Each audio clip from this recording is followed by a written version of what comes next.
I've challenged myself today to find materials that one can actually make oneself, that one can find in the house, in the garden, at the back of the cupboard, and in the kitchen cupboards, and in places, yeah, that one wouldn't expect to find art materials. So the idea is that we want to start creating things that don't cost money.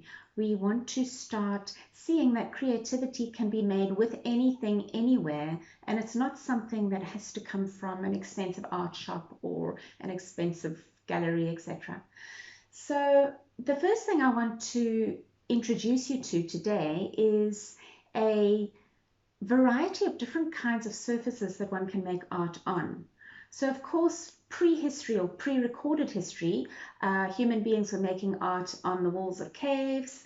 And then later, we started making art for religious purposes, for churches and places of worship, and um, so on. And so, basically, getting to where we are today, we now have free reign. In other words, we can make art on anything and it's considered art.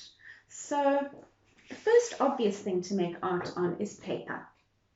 If you can find paper, it can be any size paper, small papers, big papers. Really, some people prefer working on small surfaces and others on large surfaces.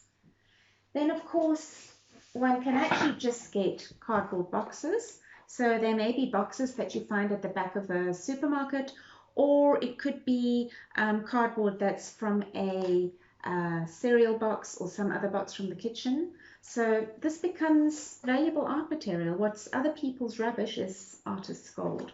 So here we've got some cardboard. And then, of course, if you don't have any of those, you can even make art on fabric, on material. It could be an old sheet. It could even be your t-shirt or an item of clothing given permission from your parents.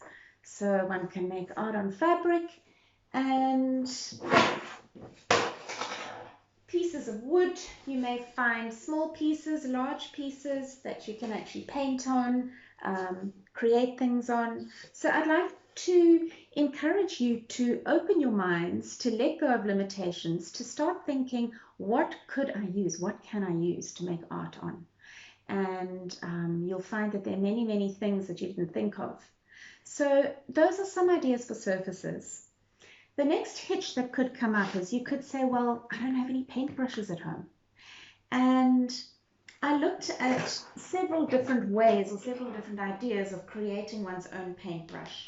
So paintbrushes, generally speaking, are different shapes. You get paintbrushes that are flat, you get paintbrushes that are pointy, you get paintbrushes that are quite stubby, you get thin paintbrushes, you get medium-sized paintbrushes. So in making our own paintbrushes, we can decide how big or small we want them to be. The first thing that I did is I actually got the fronds from a broom. This is synthetic material from a normal household broom, and I cut off one of the fronds, let's call it, and then I found a stick in the garden and I took some masking tape. It could be sellotape or any kind of tape, and I basically taped the fronds of the broom around the stick. So there is my first paintbrush. The next thing I did, which I'm a little bit hesitant to put out there, is I've got a wonderful little dog. Her name is Emily, and she has got long white hair, and she actually allowed me to take a little bit of her hair and create a brush out of dog hair. Now, I must just mention that animals are sentient beings. That means they have emotions and they need to be respected like human beings. So if an animal does not want you to take a little piece of their hair, then you must leave it and not do it. You may also want to take a little bit of your own hair. Now, all of these things are given. If you are a child or a learner watching this, you need to get permission from your loved ones to do this first. Um, we don't want you to chop all your hair off, but there's no reason why you can't use a little bit of human hair to make a paintbrush. So, one from the broom, two from hair, and then the third one, which was actually very, very easy to make, is I took some fabric and it was fabric from an old sheet that I just took together, and basically I cut the fabric into a kind of a square or a rectangle. I folded it over and I put it over a piece of stick,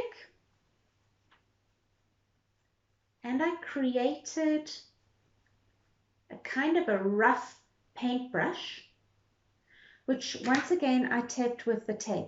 If you don't have any tape, you can always take a piece of string and you can wind that around this very rough paintbrush and tie it to create a paintbrush. So this one I've actually dipped in blue ink, as you can see, and then you can just apply your inks accordingly. So here are 3 different kinds of paintbrushes. Now you might think of different ways to make a paintbrush. I'd really like to challenge you to think, how can I create my own paintbrush that works for me?